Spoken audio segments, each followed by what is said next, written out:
శ్రీ గురుభ్యో నమః. శ్రీమద్భాగవతమునకు మాస్టారు ప్రసాదించిన వివరణను చెప్పుకుంటూ ఉన్నాము.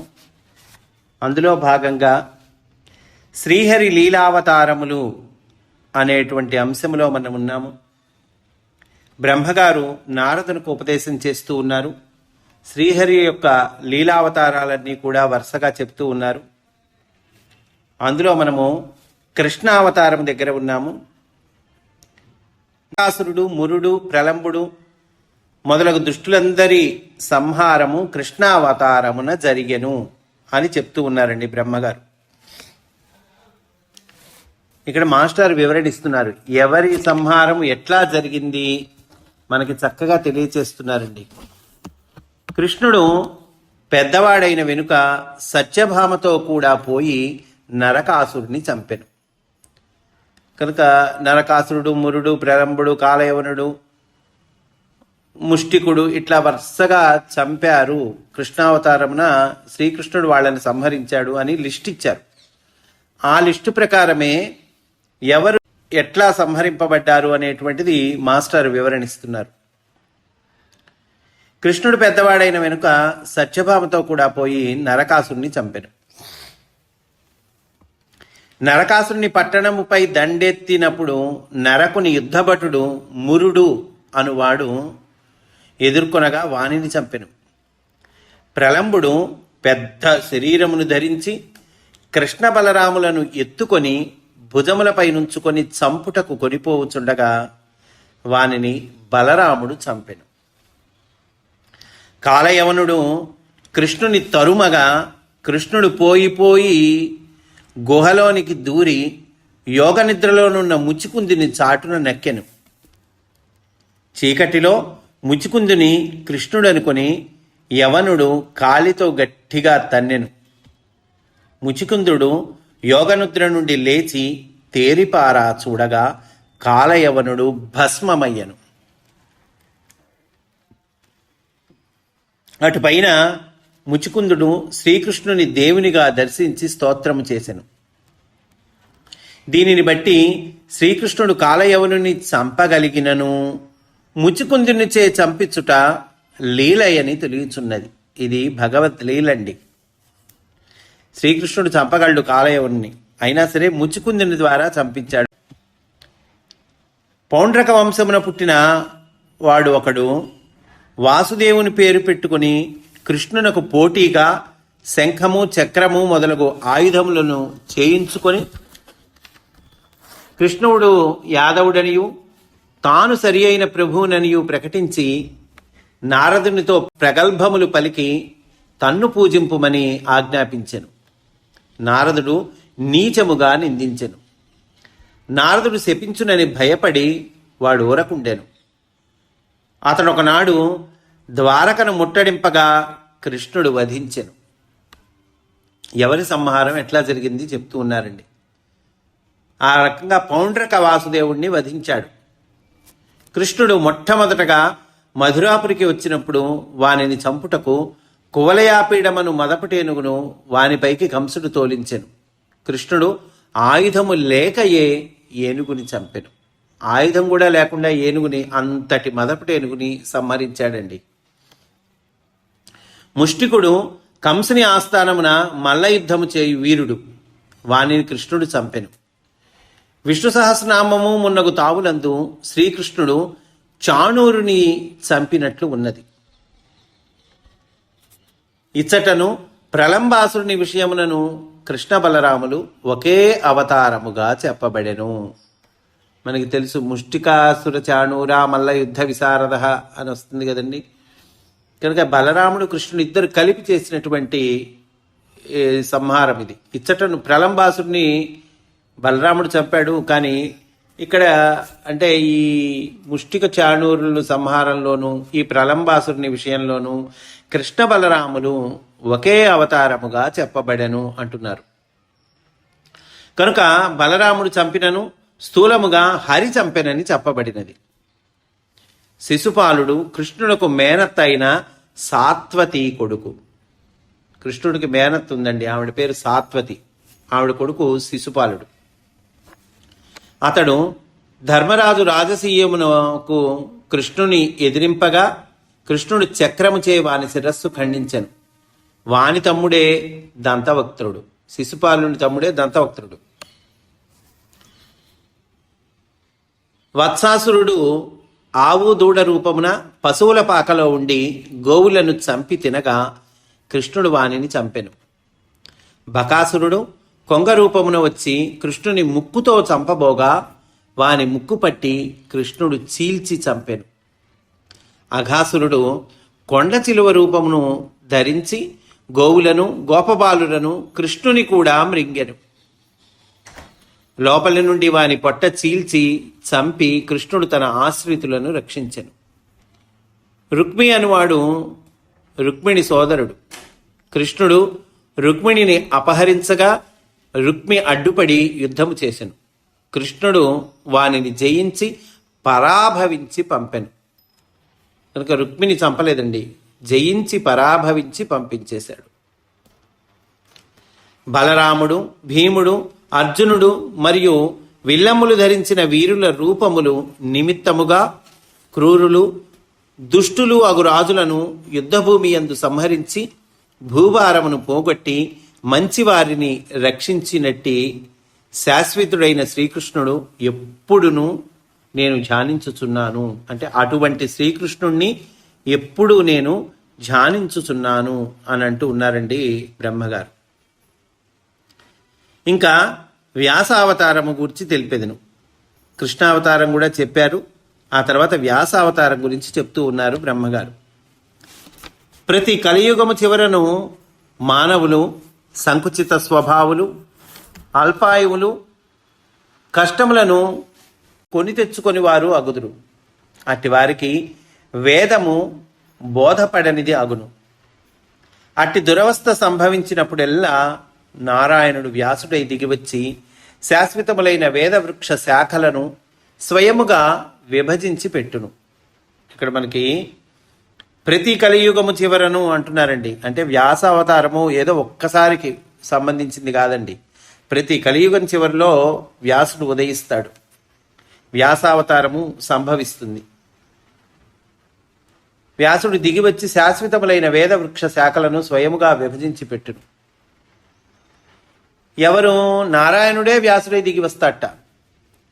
ప్రస్తుతము పరాశర మహర్షి పుత్రుడే అవతారమూర్తి అయిన వ్యాసుడు. అంటే ప్రస్తుతం ఈ కలియుగానికి సంబంధించి పరాశర మహర్షి అయిన పుత్రుడే అవతారమూర్తి అయిన వ్యాసుడు. ఇక బుద్ధావతారం గురించి చెప్పేదను. రాక్షసులు అధర్మ వాసనలతో జీవులుగా దిగివత్తురు. వారికి చిత్త చాంచల్యము, అసత్యవాక్కు, మానవులను భిన్న వర్గములుగా విభజించుటకు ఏర్పరిచిన ఆచారములు, పాషాండత్వము, ధర్మముల వలె భ్రమగొల్పు నినాదములు అబ్బును. రాక్షసులు అధర్మ వాసనలతో జీవులుగా వస్తారటండి. వాళ్ళు చేసే అనేక చేష్టలు, అనేక చెడుతనంతో ఉన్నటువంటి చేష్టలు చెప్తూ ఉన్నారు. పాషాండత్వము, ధర్మము వలె భ్రమగొల్పు నినాదములు అబ్బుంట వాళ్ళకి. తత్కారణముగా వారు సమాజమునందలి ప్రజలను నశింపచేయ చూతురు. అట్టి సమయములలో నారాయణుడు బుద్ధుడై దిగివచ్చి బుద్ధి మార్గమును ప్రసాదించి దురాచారములను అంతరింపజేసి దానవులను హరించును. ఇక్కడ మాస్టర్ చెప్తూ ఉన్నారండి, బుద్ధుడంటే ఏమిటి చెప్తూ ఉన్నారు. బుద్ధుడనగా బౌద్ధ దర్శనమున అవతారమూర్తి అనే అర్థము. వారిలో చిట్ట చివరివాడు కపిలవస్తురాజు కుమారుడగు సిద్ధార్థుడు. ఇతడు శుద్ధోదనుని కుమారుడు. గౌతమ గోత్రము వాడగుట వలన గౌతమ బుద్ధుడు అందురు. ఇతడు కూడా బుద్ధులలో ఒకడు, కాని ఇతని పేరు బుద్ధుడు కాదు. బుద్ధులలో ఒకడండి. బుద్ధుడంటే ఎవరు? బౌద్ధ దర్శనమున అవతారమూర్తి. ఆ బౌద్ధ దర్శనంలో అవతారమూర్తి అని అర్థం అండి బుద్ధుడంటే. కనుక ఇతను కూడా బుద్ధుల్లో ఒకడు. ఇట్లా బౌద్ధ దర్శనమున అవతారమూర్తులందరినీ బుద్ధుడు అని అంటారు. చిట్ట చివరివాడు కపిలవస్తు రాజు కుమారుడకు సిద్ధార్థుడు. ఈ బుద్ధుల్లో చిట్ట చివరి వాడెవరు? కపిలవస్తు కుమారుడకు సిద్ధార్థుడు. అయితే ఇతని పేరు బుద్ధుడు కాదండి, ఇతడు బుద్ధులలో ఒకడు అంటున్నారు. దీనిని గ్రహింపక చరిత్ర రచించిన పామరులు గౌతమ బుద్ధుడని తలచి పురాణములు గౌతమ బుద్ధుని కాలమునకు తరువాత రచింపబడినని తెలిపిరి. పండితులు ఏం చేశారు, కొంతమంది తెలియక బుద్ధుడంటే ఈయనే, ఎవరు? కపిలవస్తు రాజు కుమారుడకు సిద్ధార్థుడే ఈయనే బుద్ధుడు అని చెప్పేసి పురాణాలు వచ్చినాయి అంటే ఈయన కాలంలోనే వచ్చినాయి, ఈయన తర్వాతే వచ్చినాయి అని అన్నారు. కానీ అప్పటికే చాలా మంది బుద్ధులు ఉన్నారు కదా. బౌద్ధ దర్శనమున అవతారమూర్తులందరూ బుద్ధుడు కదా. పురాణములు గౌతమ బుద్ధుని కాలముల తర్వాత రచింపబడినని తెలిపిరి. బౌద్ధ దర్శనము చాలా పురాతనమైనది. దీనిని వేద ఋషులు గాని పరాశరుడు వ్యాసుడు మున్నగు వారు గాని గౌరవించిరి, ఖండింపలేదు. బౌద్ధ దర్శనాన్ని వీళ్ళు ఖండింపలేదండి, ఋషులు ఖండించలేదు, దాన్ని గౌరవించారట. అన్ని మార్గములతో పాటు బుద్ధ మార్గమును కూడా భద్రపరిచింది. ఋషుల యుగములు పోయి పండిత శతాబ్దములు వచ్చిన వెనుక పండితులు తెలియక బౌద్ధమును ఖండించిరి. అదండి, ఋషుల యుగాలు పోయింది, పండిత యుగాలు వచ్చినాయి. వాళ్ళు తెలియక ఈ బౌద్ధాన్ని ఖండించారు. అయితే ఋషులు, వేద ఋషులు వాళ్ళు ఖండించలేదయ్యా అని అంటూ ఉన్నారు మాస్టర్. ఇక కల్కి అవతారము గురించి చెప్పేదను. కలియుగము వర్తింపగా శూద్రులు పరిపాలకులగుదురు. ఇక్కడ మనం గుర్తుపెట్టుకోవాలండి, ఈ కులాల ప్రసక్తి భాగవతంలో ఎప్పుడు వచ్చినా ఇప్పటి కులాలు కాదు. ఇప్పుడు మనం అనుకుంటున్న కులాలు వేరు, అవి వేరండి. అవి ప్రొఫెషన్స్, అవి వృత్తులు. కనుక ఇప్పటి కులాలు కాదండి. కనుక ఏమంటూ ఉన్నారు, కల్కి అవతారం గురించి చెప్తాను ఇంకా అని అంటూ ఉన్నారు బ్రహ్మగారు. అని కలియుగము వర్తింపగా శూద్రులు పరిపాలకులగుదురు. దేవుని స్మరించు బుద్ధి లేని వారై యజ్ఞములు, వషట్కారములు, స్వాహా స్వధా మంత్రవాక్యములు వినపడని వారై అసత్యములు పలుకుచు పాషాండులైపోయిన బ్రాహ్మణుల సమూహమును పరిపాలింతురు. కనుక బ్రాహ్మణ ధర్మము బ్రాహ్మణులు పాటించాలి, శూద్ర ధర్మం శూద్రులు పాటించాలి. అట్లాగే వైశ్యులు, క్షత్రియులు కూడా ఎవరి ధర్మాన్ని వాళ్ళు పాటించాలి. కానీ ఇక్కడ ఏమంటున్నారు, కలియుగము వర్తింపగా, కలియుగంలో ఏమైతుంది, శూద్రులు పరిపాలకులు అవుతారయ్యా. దేవుని స్మరించే బుద్ధి లేని వారై యజ్ఞములు, వషట్కారములు, స్వాహా స్వధా మంత్ర వాక్యములు వినపడని వారై, వినపడం వాళ్ళకి. అయితే అసత్యములు పలుకుచూ పాషాండులైపోయిన బ్రాహ్మణుల సమూహాన్ని వీళ్ళు పరిపాలిస్తారట ఈ శూద్రులు. అప్పుడు భగవంతుడు కల్కి అయి ఉద్భవించి అధర్మమును అణచి ధర్మ సంస్థాపనము చేయును. కల్కి అవతారం అండి. ఇక్కడ మాస్టర్ మనకి వివరణ ఇస్తున్నారు. బ్రాహ్మణుల బ్రహ్మజ్ఞానము, క్షత్రియుల ప్రజారక్షణము ఒకదానికొకటి ఆశ్రయించి ఉండును. ఈ రెండు ఇంటర్లింక్డ్ అండి, ఒకదానికొకటి ఆశ్రయించుంటాయి. అంటే బ్రహ్మజ్ఞానము క్షత్రియుల ప్రజారక్షణము మీద ఆధారపడి ఉంటుంది, అట్లాగే క్షత్రియుల ప్రజారక్షణము బ్రాహ్మణుల బ్రహ్మజ్ఞానం మీద ఆధారపడి ఉంటుంది. కనుక ఒకదానిని ఒకటి ఆశ్రయించి ఉండును. ఒకటి చెడినచో రెండవది చెడును. బ్రాహ్మణుడు భ్రష్టుడైనప్పుడు క్షత్రియుడు భ్రష్టుడగుట తప్పదు. బ్రాహ్మణుడు ఆ క్షత్రియుడికి మార్గనిర్దేశం చెయ్యాలి, తగిన సూచనలు సలహాలు ఇస్తూ ఉండాలి, ఆ మంచి అనేటువంటిది చెబుతూ ఉండాలి. మరి ఆ మంచి చెప్పవలసినటువంటి బ్రాహ్మణుడే భ్రష్టుడైనప్పుడు, బ్రాహ్మణుడు అంటే ధర్మాన్ని తాను ఆచరించాలి, అటుపైన ప్రబోధించాలండి. అట్లాంటి ఆచరించి ప్రబోధించాల్సినటువంటి బ్రాహ్మణుడు భ్రష్టుడైతే ఇంక క్షత్రియుడు కూడా భ్రష్టుడగుట తప్పదు అంటున్నారు. ఇక శూద్రుడు పరిపాలించక తప్పదు. వీళ్ళిద్దరు భ్రష్టుడైనప్పుడు శూద్రుడు పరిపాలిస్తాడు. ఇచ్చట శూద్రుడనగా శూద్ర ధర్మము వాడు లేక పనులు చేసి జీవించువాడని అర్థము. అనేక మాటలు చెప్తూ ఉన్నారండి మాస్టారు.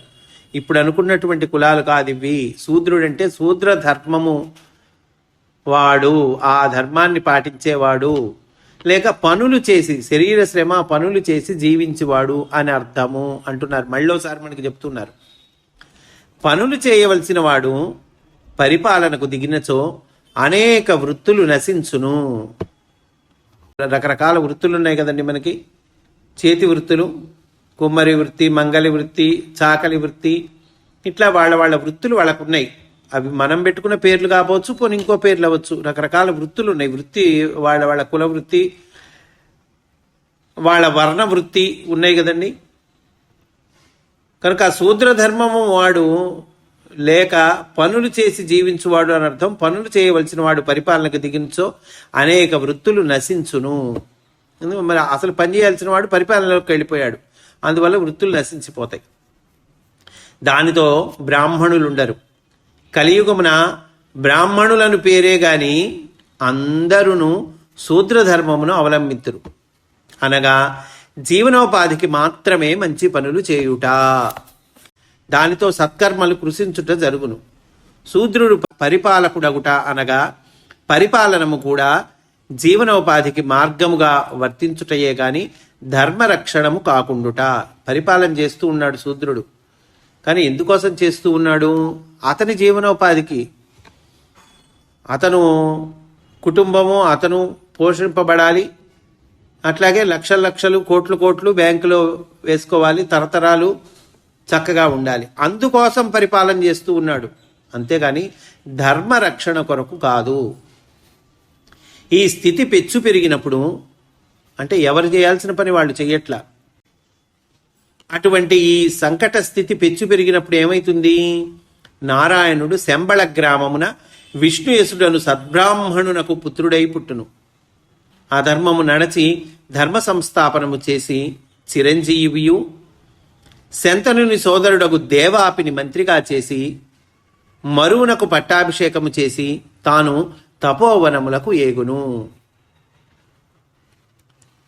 భగవంతుడు శంబళ గ్రామంలో విష్ణుయసుడనే సద్బ్రాహ్మణుడకు పుడతాడు. అధర్మాన్ని అణచి ధర్మ సంస్థాపనం చేస్తాడు.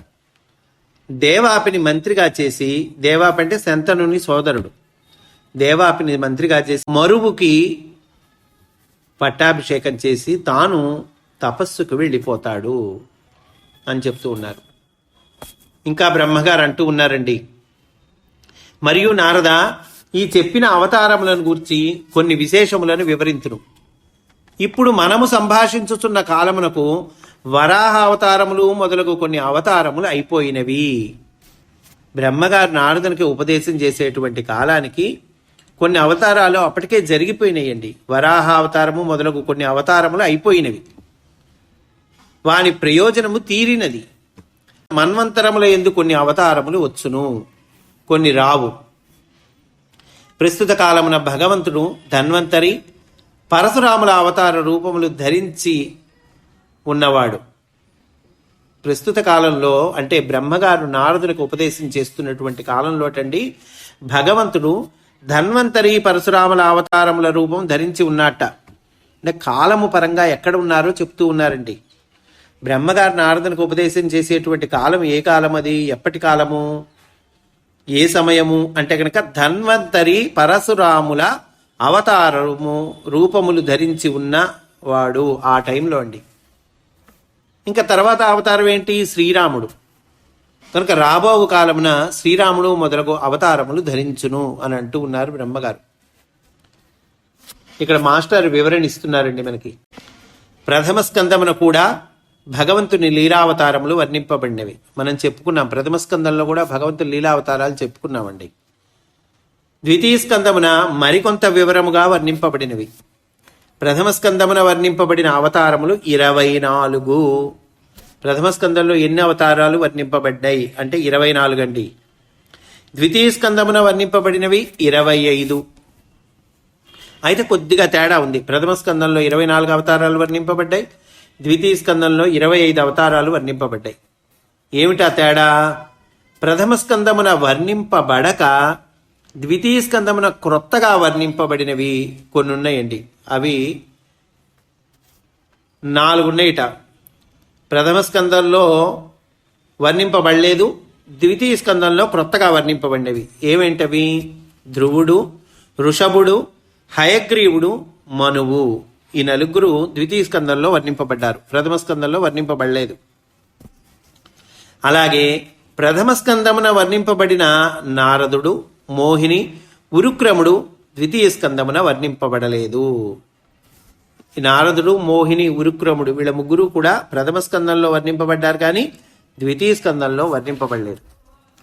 ఉరుక్రముని అవతారము ద్వితీయ స్కందమందలి హంస అవతారముతో సరిపోల్చవచ్చు. ఉరుక్రముడు పరమహంస మార్గమును ఉపదేశించనని చెప్పబడినది కదా. ఉరుక్రముడని ప్రథమ స్కందంలో మనకు వర్ణించారయ్యా,